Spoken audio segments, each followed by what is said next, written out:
আসসালামু আলাইকুম ভিউয়ার্স, কেমন আছেন? আজকে আমি লাউ পাতা দিয়ে শুটকির বড়া বানিয়েছি। এই লাউ পাতা গাছটা আমার ছাদের উপরে, এটা আমার গাছ। এটা আমি ছোট একটা টবে লাগিয়েছি। তো এখান থেকে আমি অনেক বড় বড় লাউ পাতা এনেছি। তো এই শুটকির বড়াতে আমি 3টা বড় সাইজের রসুন, 6টা পেঁয়াজ বড়, আর 8টা বাঁশপাতা শুটকি দিয়েছি। পরিমাণ মতো মরিচ দিয়েছি। পরিমাণ বলতে একটু বেশি মরিচ দিয়েছি, একটু ঝাল ঝাল হওয়ার জন্য। তো এখানে শুটকিটা আমি প্রথমে বেটেছি, শুটকির সাথে রসুন দিয়ে বেটেছি। শুটকিটা একটু কাটা আছে তো, আর একটু শক্ত শক্ত, তাই রসুন দিয়ে এই শুটকিটার মাঝখানে বেটেছি। এখানে বাটাটা খুব সুন্দর হয়েছে, খুব দ্রুত হয়েছে।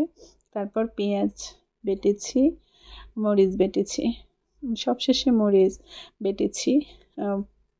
পাটাতে শুটকিটা লেগে থাকে, তো এটা খুব ভালো করে ক্লিন করতে হয়। এই জন্য শুটকির পরে বেটেছি পেঁয়াজটা ওঠানোর পর শুটকির যে একটা ফ্লেভার ছিল ওটা পেঁয়াজের সাথে পাটা থেকে উঠে এসেছে। তারপর মরিচ বেটেছি।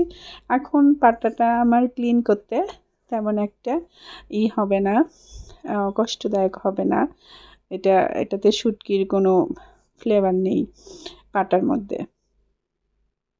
তো এখানে শুটকির বড়াতে আমি একটু ধনিয়ার গুঁড়ো দিয়েছি, পরিমাণ মতো লবণ দিয়েছি, দিয়ে তারপর চামচ দিয়ে ভালো করে এটাকে মিক্সড করেছি।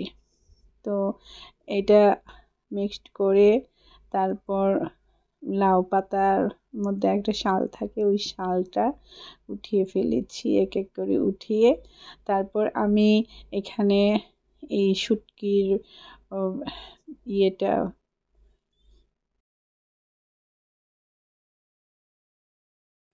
সবগুলো উপকরণ একসাথে মিক্সড করে যে একটা ব্যাটার তৈরি করেছি, এটা এই পাতার মধ্যে দিয়ে ভালো করে এটাকে মুড়ে তারপর আমি তৈরি করেছি, ওই শুটকির জন্য প্রস্তুত করেছি, শুটকির বড়ার জন্য।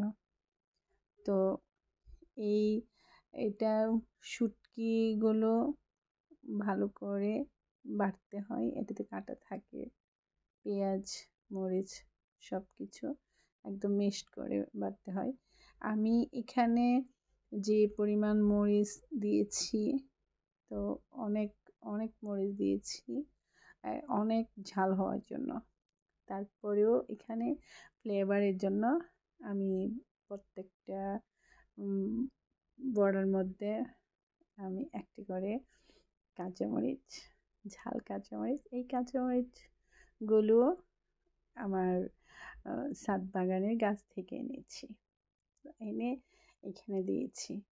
তো এই বড়ার মধ্যে যে কাঁচামরিচটা দিয়েছি, এই কাঁচামরিচটা একবারে সিদ্ধ হয়ে তুলতুলা হয়ে যাবে।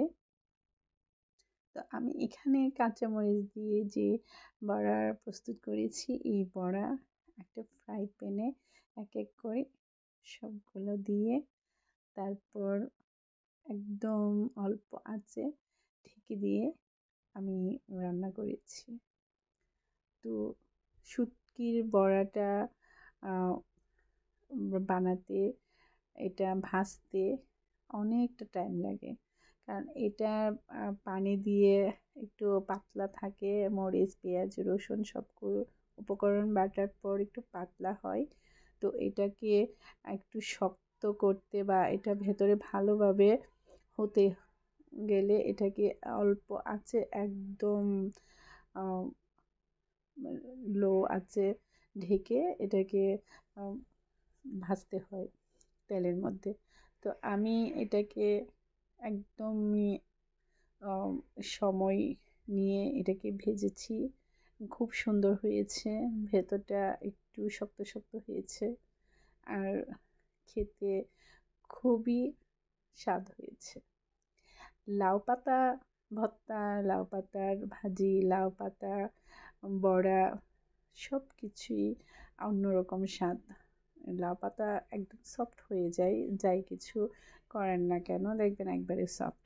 তো এইভাবে যদি শুটকির বড়া বানান, একবার প্লেটের ভাত শেষ হয়ে যাবে। তো আমার এই রেসিপিটি যদি ভালো লেগে থাকে, আমাকে একটি সাবস্ক্রাইব করে দেবেন। অবশ্যই লাইক দিতে ভুলবেন না। আজ এই পর্যন্তই। ভালো থাকুন, সুস্থ থাকুন, সুন্দর থাকুন। আল্লাহ হাফেজ।